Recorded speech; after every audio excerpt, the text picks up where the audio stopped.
My name is Adrian, and I'm 27 years old. Until recently, I was trapped in a draining routine that suffocated me. I was worn out, not just from grueling hours at a job that barely covered my expenses, but also from a family that, instead of uplifting me, treated me like a cash dispenser. I grew up in a modest neighborhood where walls were thin, and neighbors knew more about your life than you'd prefer. When I was 15, my mother, Teresa, left to work abroad. She was a nurse, and the chance to earn a better wage in Europe was too tempting to pass up. She promised it would be temporary, that she'd save enough to give us a better future and return. But as years passed, her visits grew sporadic, though she sent money occasionally. At first, her absence left a void in my heart that ached. Over time, I learned to cope with the hollowness. My father, Leonard, and my younger sister, reddiA, remained with me, and without realizing it, I became the family's anchor. After high school, I started working. There was no money for college, so someone had to keep the household afloat. My first job was in a packaging plant, a loud, sweltering place where I spent 8 hours a day taping boxes for a meager wage. It wasn't glamorous, but it was what was available. Every paycheck went almost entirely to my father. He said it was for rent, utilities, groceries, household essentials. I didn't question it, it was my duty. I was the man of the house, wasn't I? Someone had to step up, but something always felt off. reddiA, my 23-year-old sister, contributed nothing, absolutely nothing. She worked part-time at a boutique, but every cent she earned went to nights out, designer outfits, or gym memberships. While I dragged myself home, feet aching and clothes soaked with sweat, she'd breeze in, looking polished, sharing tales of her party-filled nights. If I asked her to pitch in, even with something as simple as chores, she'd scoff and say, "Oh, Adrian, don't be so boring. That's your job." My father, lounging on the sofa with a beer, would chuckle and say, "Let her be, she's young. She'll have time for responsibilities later." My father, Leonard, was a different story. He used to be a mechanic before my mother left, but he quit when she started sending money. He'd claim it wasn't worth slaving away for pennies when Teresa could provide. But when her remittances became irregular, he never bothered looking for work again. Instead, he mastered the art of spending my money. I'd come home to find him in the backyard with his buddies, empty beer cans scattered around, music blaring. One night I counted over 20 cans. Who paid for them? Me, my wages, my sweat. I tried talking to him countless times. "Dad, I need you to chip in, I can't cover everything." But he'd always respond with the same smug grin. "Adrian, you're young, you're tough, I've done my time working. Now it's my turn to live a little. And your sister, she's my princess, I won't make her toil like you do." He'd laugh as if my struggles were a punchline.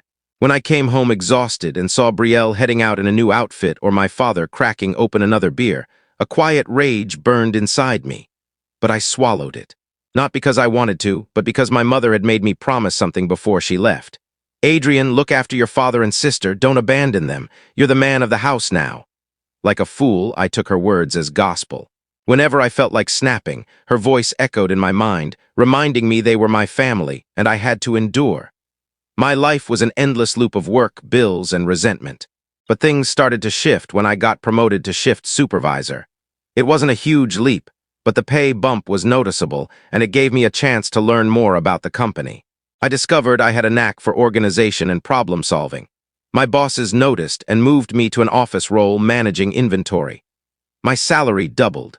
Over time, I kept climbing, from inventory manager to logistics coordinator, then to operations manager. My income was 7 times my starting wage. 7 times. It was more than I'd ever dreamed of, but I kept it from my father and reddiA. Why? Because I knew they'd bleed me dry if they found out. So I continued handing over the same amount as before, equivalent to my old minimum wage, and stashed the rest in a hidden savings account. My father assumed I was still earning peanuts, and every payday, he'd demand the money with the same entitled tone. "Come on, Adrian, hand over the household funds. Don't keep me waiting." I'd nod, give him the cash, and stay silent. Meanwhile, my savings grew, offering a flicker of hope. Maybe one day I could escape and live for myself. Despite my better pay, life at home didn't change. I still slept in the same cramped room on a creaky bed with a barely functional fan. reddiA, meanwhile, had a spacious room with a brand new TV, bought with my money, of course.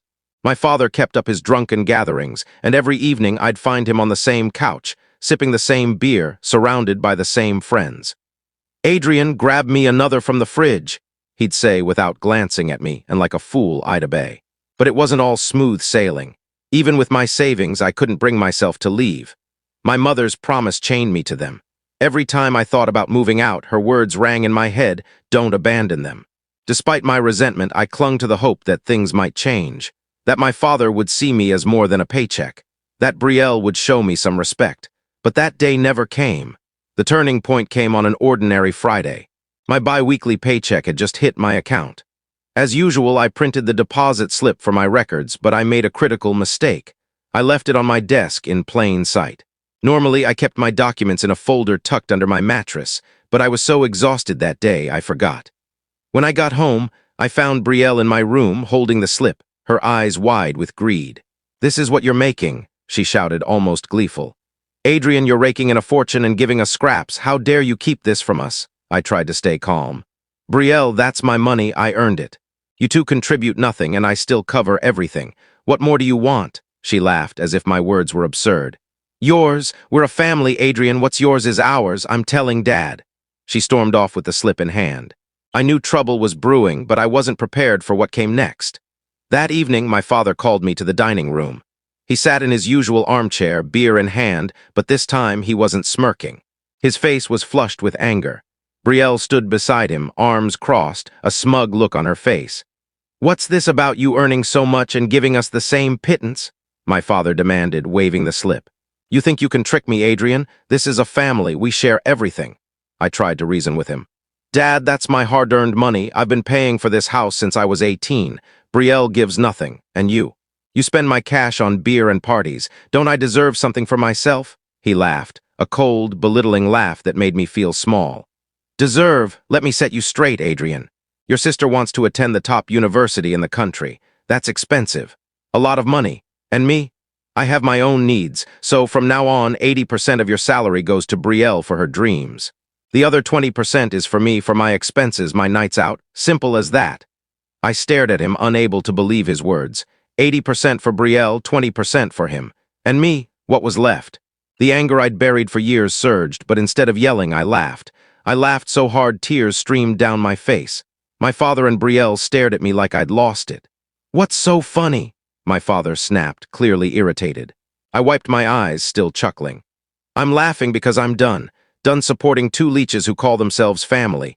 Done with your drunken nights, Dad. Done with your parties, Brielle. Done being treated like I'm nothing. So here's the deal.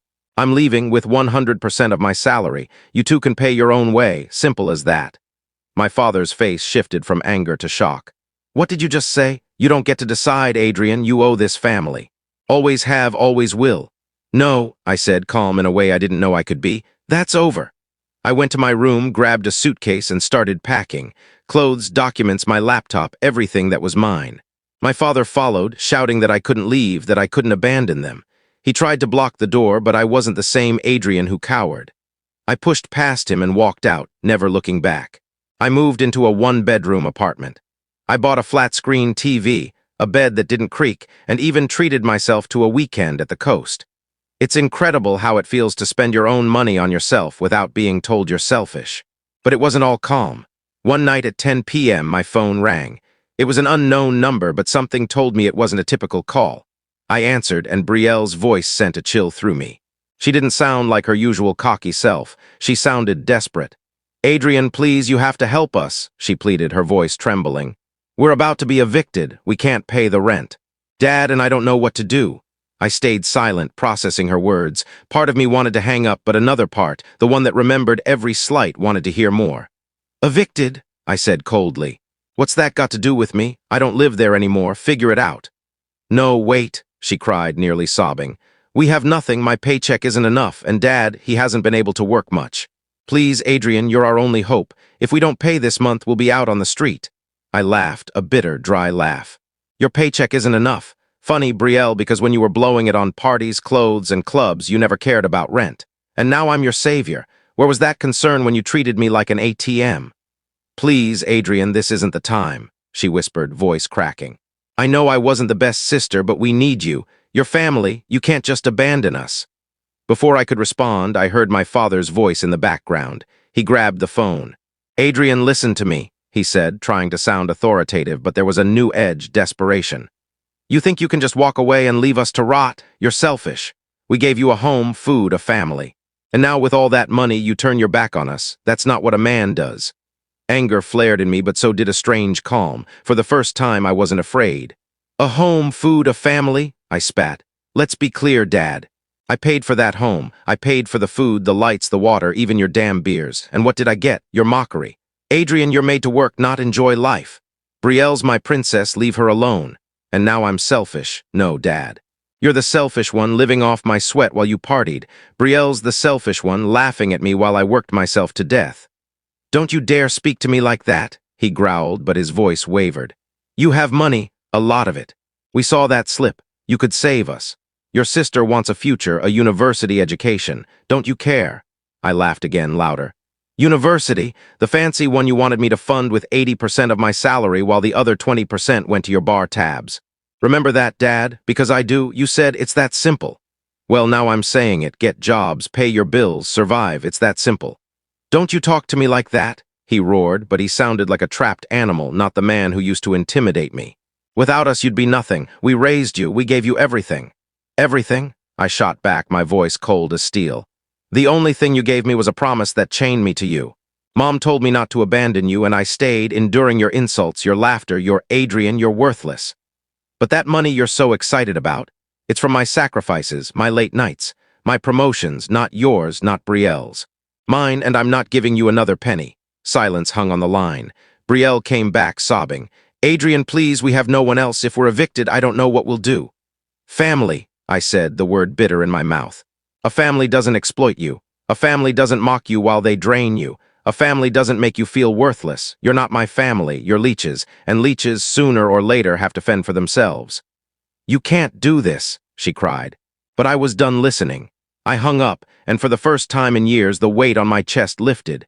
It wasn't just anger I felt, it was justice. Satisfaction in knowing that after all they'd put me through, they were facing the consequences. Later, my mother, Teresa, called. Her voice dripped with disapproval as if I were the villain. Adrian, I'm ashamed of you. How could you abandon your family? Your father and sister are struggling, and you, with all that money, left them to fend for themselves. They couldn't pay the rent, and the landlord had no mercy. They're out on the street. This is your fault. I tried to explain, clinging to my last shred of patience. I told her about Leonard's drinking, how he burned through my earnings on alcohol while I barely slept. I told her about brielle, who ridiculed me while spending her money on parties. I told her about the humiliations, the laughter, the feeling of being worthless. But she wouldn't hear it. They're your family, she said, her tone heavy with guilt. You should be there for them no matter what they've done. No, Mom, I said, my heart heavy but resolute. I'm done carrying them. If you want to help, that's on you. But I'm finished. I hung up. I haven't spoken to her since, and I'm not sure she'll ever understand. But I don't care anymore. I cut the last ties to that toxic family, and for the first time in years, I feel free. I later learned Leonard is now a taxi driver, working long hours under the sun to scrape by. brielle had to surrender her entire paycheck to cover rent for the smaller place they moved into. No more parties, designer clothes, or clubs, just the reality they avoided for so long. Now I control my life. I'm a regional manager at the company, and my salary lets me travel and save for a house. My apartment is filled with things that reflect me, books, a bike, photos from my trips. Freedom tastes like coffee on my balcony, like mornings without yelling or guilt. As I look out at the city, I know I owe nothing. The anger has faded into peace. Justice has brought freedom. They're facing their consequences, and I'm finally free.